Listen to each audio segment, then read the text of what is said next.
ನಮ್ಮ ಉಪಮುಖ್ಯಮಂತ್ರಿಗಳು ಡಾಕ್ಟರ್ ಪರಮೇಶ್ವರ್ ಅವರು ಕೆಲವು ವಿಚಾರವನ್ನು ತಮ್ಮ ಗಮನ ಸೆಳೆದಿದ್ದಾರೆ. ಈಗ ತಾನೇ ನಾನು ಸುಮಾರು ಒಂದು 2 ಗಂಟೆಗೂ ಹೆಚ್ಚು ಕ್ಯಾಬಿನೆಟ್ ನೂತನ ಸದಸ್ಯರನ್ನ ಚರ್ಚೆ ಮಾಡಿ ಅವರಿಗೆ ಮಾರ್ಗದರ್ಶನವನ್ನು ಕೊಟ್ಟಿದ್ದೇನೆ. ಇವತ್ತು ಸುಮಾರು 19 ಜನ ಹೊಸದಾಗಿ ಸೇರ್ಪಡೆಯಾಗಿದ್ದಾರೆ. ಹೊಸ ಮುಖಕ್ಕೆ ಅವಕಾಶಗಳನ್ನು ಕೊಟ್ಟಿದ್ದೇವೆ. ಇನ್ನು ಭಾಳ ಜನ ಹಿರಿಯವರೆಲ್ಲ ಇದ್ದರು.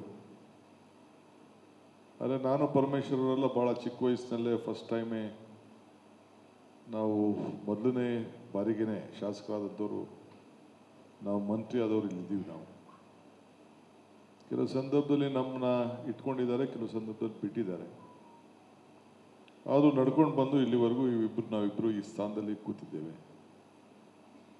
ಸೊ ಇವತ್ತು ಎಕ್ಸ್ಪ್ಯಾನ್ಷನ್ನು ನಡೆದಿದೆ. ಭಾಳ ಜನ ಇದ್ದರು, ಭಾಳ ಕೇಪಬಲ್ ಜನ.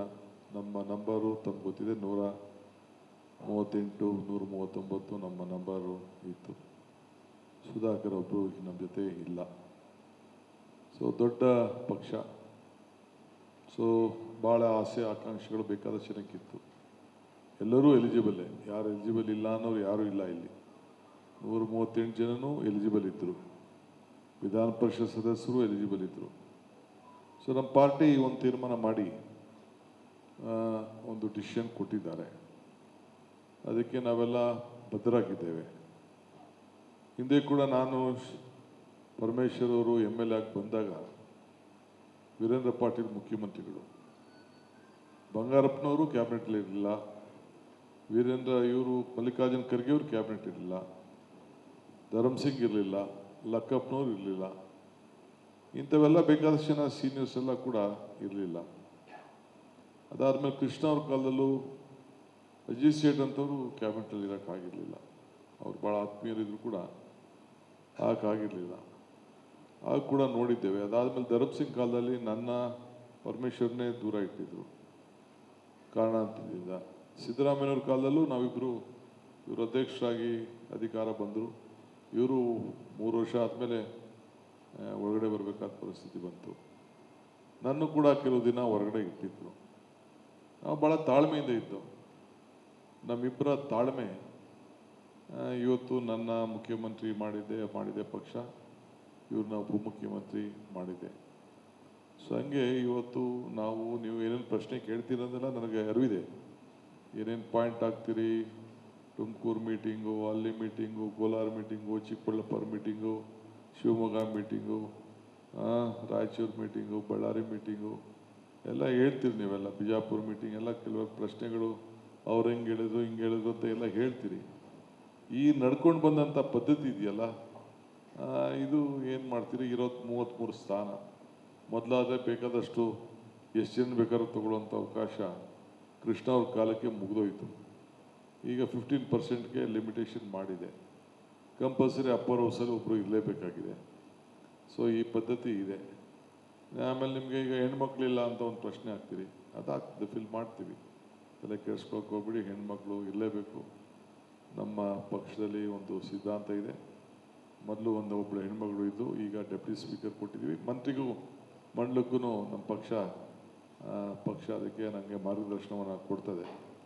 ಸೊ ಆದರೂ ಕೂಡ ಈಗ ನಾನು ಇಷ್ಟೊತ್ತು ಕ್ಯಾಬಿನೆಟ್ ಮೀಟಿಂಗಲ್ಲಿ ಎಲ್ಲ ನನ್ನ ಫ್ರೆಂಡ್ಸ್ಗೆ ಏನೇನು ಸವಾಲುಗಳಿದೆ, ಏನೇನು ಸಮಸ್ಯೆಗಳು ಬರ್ಬೋದು, ಇವೆಲ್ಲ ಕೂಡ ನಾನು ಎಕ್ಸ್ಪ್ಲೇನ್ ಮಾಡಿದ್ದೀನಿ. ಈಗ ನೀರಿನ ದೊಡ್ಡ ಸಮಸ್ಯೆ ಕಾವೇರಿ ಭಾಗದಲ್ಲಿ, ಎಲ್ಲ ರಾಜ್ಯದಲ್ಲಿ ಬರಗಾಲ. ಈಗ ಕೆಲವೆಲ್ಲ ಬಂದಿರ್ಬೋದು ಸಮಸ್ಯೆಗಳು. ಈಗ ಮೊನ್ನೆ ತಾನೇ ಭಾಳ ದೊಡ್ಡ ಭೀಕರವಾದಂಥ ಕಂಟಕ ಇತ್ತು.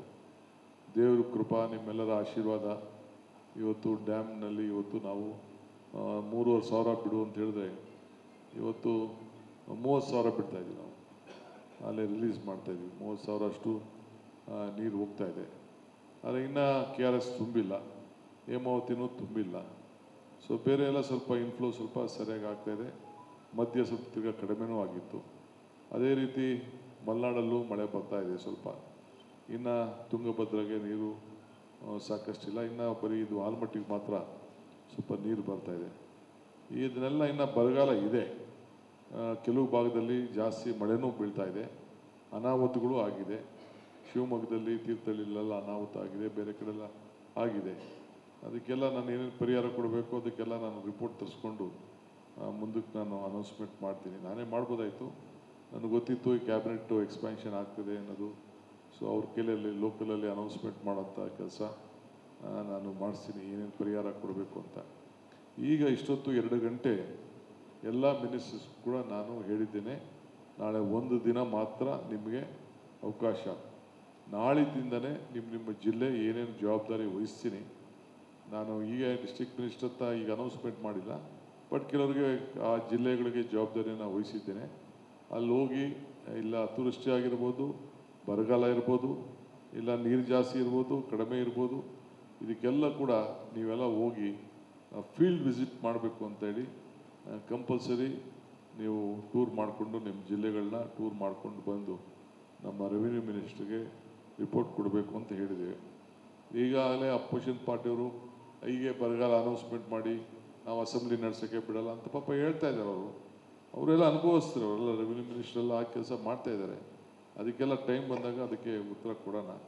ಬಟ್ ಈಗ ರಿಪೋರ್ಟ್ ಅಂತೂ ನಾವು ನಮ್ಮ ಮಂತ್ರಿಗಳು ಹೋಗಿ ಕೊಡಬೇಕು. ಈಗಾಗಲೇ ಅವ್ರಿಗೂ ರಿಪೋರ್ಟ್ ಇದೆ, ತಮಗೆಲ್ಲ ಗೊತ್ತಿದೆ. ಈಗಾಗಲೇ ನಾನು ಬೆಳಗಾಮು, ಚಿತ್ರದುರ್ಗ ಮತ್ತು ಗುಲ್ಬರ್ಗ 3 ಡಿವಿಷನ್ನು ನಾನು ಮೀಟಿಂಗ್ ಮಾಡಿದ್ದೀನಿ. ಮೈಸೂರು ಒಂದು ಮಾಡಬೇಕಾಗಿತ್ತಷ್ಟೇ, ಅದನ್ನು ಸದ್ಯದಲ್ಲೇ ನಾನು ಟೈಮ್ ತೆಗೆದುಕೊಂಡು ಆ ಡಿವಿಷನ್ ಕೂಡ ಏನೇನು ಸಮಸ್ಯೆ ಇದೆ ಅಂತ ನಾನು ಖಂಡಿತ ಮಾಡೋನಿದ್ದೇನೆ. ಸೊ ಈಗಾಗಲೇ ನಮ್ಮೆಲ್ಲ ಶಾಸಕರು ಕೂಡ ಪಾರ್ಟಿಸಿಪೇಟ್ ಮಾಡಿದ್ದಾರೆ. 30, 35, 40, 50 ಜನ ಎಲ್ಲ ಕೂಡ ಆ ಭಾಗದವರೆಲ್ಲ MP ಗಳು MLA ಗಳೆಲ್ಲ ಬಂದಿದ್ದಾರೆ. ಎಲ್ಲರಿಗೂ ಚರ್ಚೆ ಮಾಡೋಕ್ಕೆ ಅವಕಾಶ ಮಾಡಿಕೊಟ್ಟಿದ್ದೀನಿ, ಎಲ್ಲ ಸಲಹೆಗಳು ಕೇಳಿದ್ದೀನಿ. ಸುಮಾರು 1 ಕೋಟಿ ರೂಪಾಯಿ ಅಷ್ಟು ಹಣ ಪ್ರತಿಯೊಂದು ವಿಧಾನಸಭಾ ಕ್ಷೇತ್ರಕ್ಕೂ ಕೂಡ ಕುಡಿಯೋ ನೀರಿಗೆ ನೀವು ಮಾತ್ರ ಸ್ಪೆಂಡ್ ಮಾಡಬೇಕು ಅಂತೇಳಿ ಅವ್ರಿಗೆಲ್ಲ ಮಾರ್ಗದರ್ಶನವನ್ನು ಕೊಟ್ಟಿದ್ದೇನೆ. ಬಹುಶಃ ಅವರೆಲ್ಲ ಕೂಡ ಈಗಾಗಲೇ ಪ್ರಾರಂಭ ಮಾಡ್ತಾರೆ. ಈ ಮಧ್ಯದಲ್ಲಿ ಇವತ್ತು ನಾನು ಅವ್ರಿಗೆ ಕಂಪಲ್ಸರಿ ಎಲ್ಲರಿಗೂ ಹೋಗಬೇಕು ಅಂತ ನಾಳಿದ್ದಿಂದನೇ ತಾವು ಪ್ರವಾಸ ಶುರು ಮಾಡಬೇಕು ಅಂತ ಹೇಳಿದ್ದೇನೆ.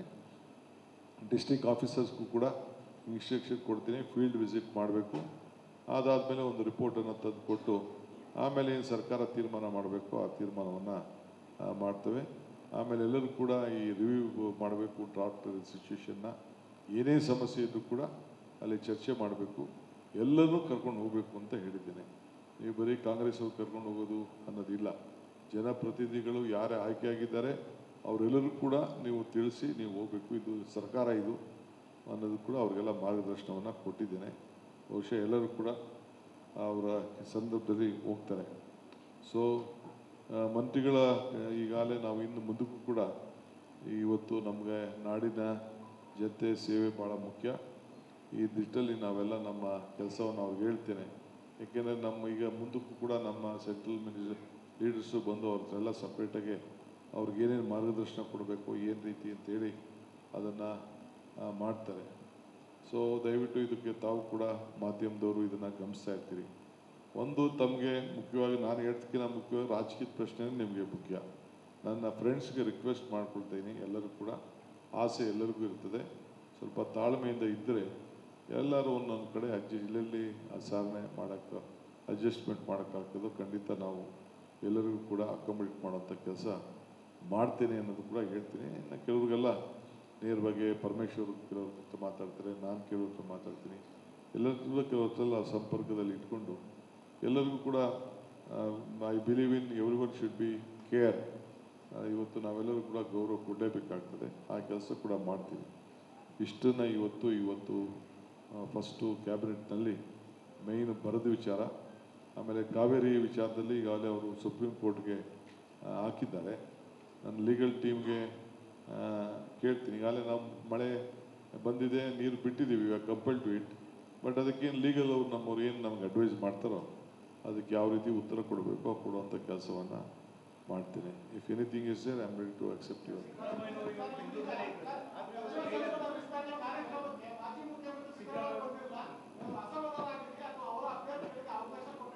ನೋಡಪ್ಪ, ನಾನು ಅವರು ಎಲ್ಲ ಕೂತ್ಕೊಂಡು ತೀರ್ಮಾನ ಮಾಡಿರೋದೆ.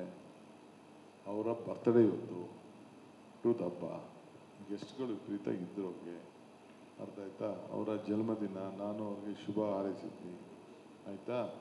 ಇವತ್ತು ಸಿದ್ದರಾಮಯ್ಯನವ್ರಿಗೆ ಯಾಕೆ ಅಸಮಾಧಾನ? ನಾವೆಲ್ಲ ಒಂದು ಟೀಮ್, 139 ಜನನು ಒಂದು ಟೀಮ್, ಯಾರಿಗೂ ಅಸಮಾಧಾನ. ಈಗಿರೋರೆಲ್ಲ ನಾನು ಸೇರಿ ಅವ್ರ ಕಡೆಯವರಲ್ವಾ? ನಾನು ಸಿದ್ದರಾಮಯ್ಯನವರ ಪಟ್ಟ ಅಭಿಮಾನಿ ಇರೋದು. We all are one, we all are united, we will be united, we will fight unitedly. ನೀವೆಲ್ಲ ಯಾಕೆ ಅದಕ್ಕೆ ನೀವೇನು ಬರೀ ಹುಡುಕ್ತಾ ಇದ್ದೀರ? ನಾವು ಹೊಸದಾಗಿ ಲೆನ್ಸ್ ಆಗ್ತಾ ಇದ್ದೀರ, ಹೊಸ ಸುದ್ದಿ ಕೇಳ್ತಾ ಇದ್ದೀನಿ ನಿಮ್ಮ ಹತ್ರ ಎಲ್ಲ.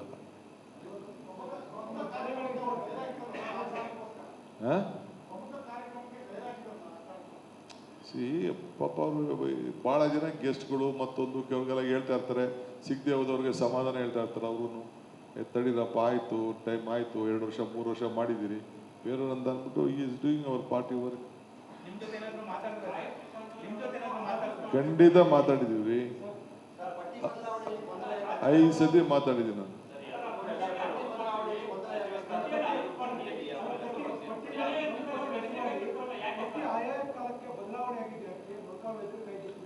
ಯಾವುದೂ ಇಲ್ಲ, ನನಗೆ ಹೈಕಮಾಂಡಿಂದ ಏನು ಬಂತೋ, ಏನು ಹೇಳಿದಾರೋ ಅದನ್ನು ಮಾರ್ಗದರ್ಶನ ಕೇಳ್ತೀವಿ ನಾವು ಅಷ್ಟೇ.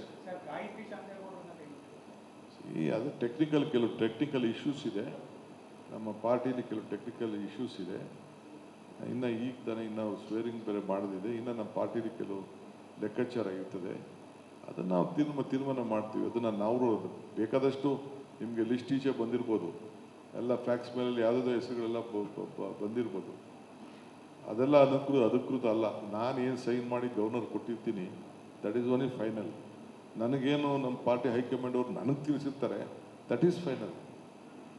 ಬೇರೆ ನೀವು ಪೇಪರಲ್ಲಿ ಎಲ್ಲ ನಮ್ಮವ್ರು ಯಾರೋ ನಮ್ಮ ಕಾರ್ಯಕರ್ತರು ಲೀಕ್ ಮಾಡಿದ್ದು, ನನ್ನ ಪ್ರೆಸ್ ಸೆಕ್ರೆಟ್ರಿ ಅವ್ರು ಲೀಕ್ ಮಾಡಿದ್ದೆಲ್ಲ ಇಟ್ ಈಸ್ ನಾಟ್ ಫೈನಲ್. ನಾನು ಗವರ್ನರ್ ಬರೆದಿದ್ದೆ ಫೈನಲ್.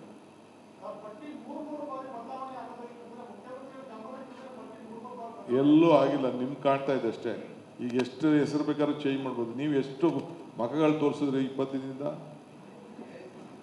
4 ಕ್ಯಾಬಿನೆಟ್ ತೋರಿಸಿದ್ರಿ ನೀವು.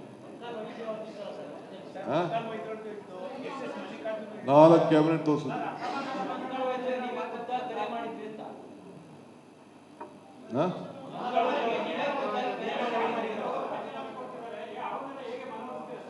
ಖಂಡಿತ ವೈದ್ಯ ನನ್ನ ಜೊತೆನೇ ಇದ್ದಾನ್ರಿ, ಹಿಂದೆಯಿಂದನೂ ಜೊತೆನೇ ಇದ್ದಾನೆ.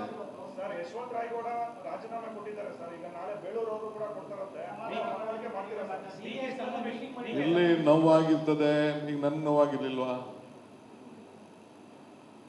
ನನಗೂ ನೋವಾಗಿತ್ತು, ಇವ್ರಿಗೂ ನೋವಾಗಿತ್ತು. ಅಧ್ಯಕ್ಷರಾಗಿದ್ರು ಇವ್ರ ಕಾಲದಲ್ಲಿ 120, 124 ಬಂದಿತ್ತು. ಕೊಡೋಣಮ್ಮ, ಕೊಡ್ತೀವಿ. ಹೆಣ್ಮಕ್ಳು ಇಲ್ಲದೆ ನಾವು, ನಮ್ಮ ಪಕ್ಷನೇ ಇಲ್ಲ, ಹೆಣ್ಮಕ್ಳಿಗೆ ನಾವು ಶಕ್ತಿ ಕೊಡ್ತೀವಿ.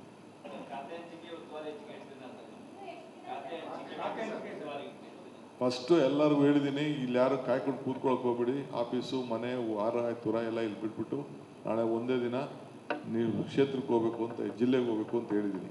ಅದಾದಮೇಲೆ ಆಮೇಲೆ ನಾನು ಅದ್ರ ಬಗ್ಗೆ ಮಾತಾಡ್ತೀನಿ. ಈಗ ಯಡಿಯೂರಪ್ಪನ ಸರ್ಕಾರದ ಇತಿಹಾಸ ಸ್ವಲ್ಪ ಹೇಳ್ತೀನಿ. ನೀವು ಅವ್ರ ಸರ್ಕಾರ ಅಷ್ಟೇ ಮಾಡೋದಲ್ಲ, ಅವರೇನೋ ಹೇಳ್ತಿರಲ್ಲ ನನಗೆ 20 ದಿನ, 30 ದಿನ, ವಾರ, 4 ದಿನ ಅಂತ. ಅವ್ರ ಗೌರ್ಮೆಂಟ್ ರಚನೆ ಮಾಡಿದಾಗ ಏನಿತ್ತು? ಹಿಸ್ಟ್ರಿ ಸ್ವಲ್ಪ ದಯವಿಟ್ಟು ಬರೀರಪ್ಪ. ಒಬ್ಬರೇ ಸರ್ಕಾರ ನಡೆಸಿಲ್ವೇನೆ? ಎಷ್ಟು ದಿನ?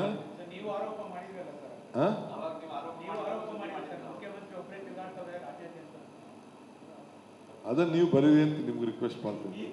Thank you.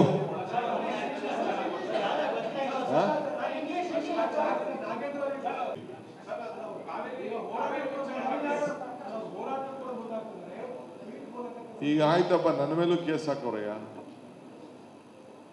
ನನ್ನ ಮೇಲೂ ಕೇಸ್ ಹಾಕವ್ರೆ. ನಾ ಚೀಫ್ ಮಿನಿಸ್ಟರ್ ಮಾಡೋರಲ್ಲ ನಮ್ಮ ಪಾರ್ಟಿಯವರು, ನನ್ನ ಮೇಲೂ ಎಲ್ಲ ಭ್ರಷ್ಟಾಚಾರದ ಕೇಸೆಲ್ಲ ಹಾಕಿಲ್ವಾ? ಜೈಲಿಗೆಲ್ಲ ಕಳಿಸಿಲ್ವಾ? ಏನು ಮಾಡ್ತೀವಿ? ಯಾರಾದ್ರೂ ಹೇಳಿಲ್ಲ ನಾನು, ಬೇರೆಯವ್ರ ಸ್ಟೋರಿಗಳೆಲ್ಲ ಹೇಳಿಲ್ಲ ನಾನು.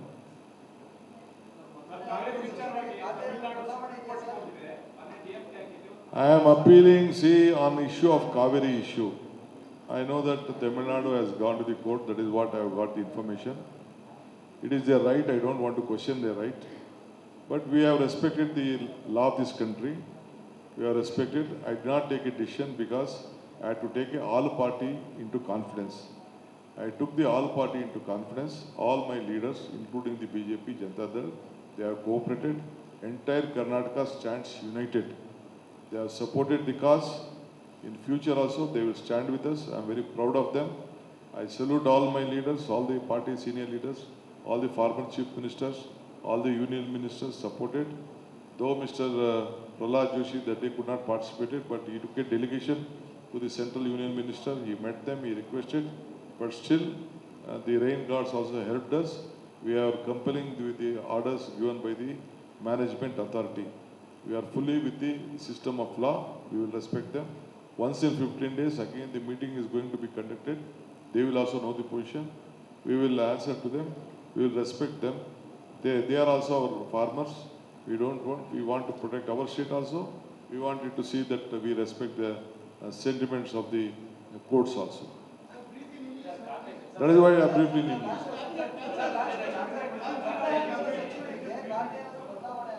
ಯಾರಿಗೆ? Nothing doing. Party high command ಏನು ಹೇಳ್ತದೋ ಅದಷ್ಟೇ.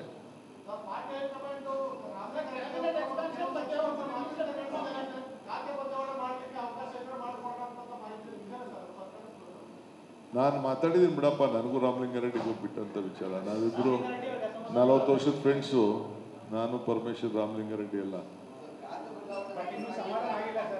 ನಿಮ್ಗೆ ನಿಮ್ಮ ಹತ್ರ ಏನೋ ಮಾತಾಡಿರ್ಬೋದು, ನನ್ನ ಹತ್ರ ಏನು ಮಾತಾಡಿದಾರೋ ನನಗೆ ಗೊತ್ತಿದೆ ಬಿಡಿ. ಥ್ಯಾಂಕ್ ಯು, ನಮಸ್ಕಾರ. And Mr. Parameshwar, we both were not the minister at the time of Dharam Singh, but still we are the chief minister and he is the deputy CM. We are an example. Patience pays. With one word I would like to tell everyone, patience pays. That has paid us and we are sitting here before you.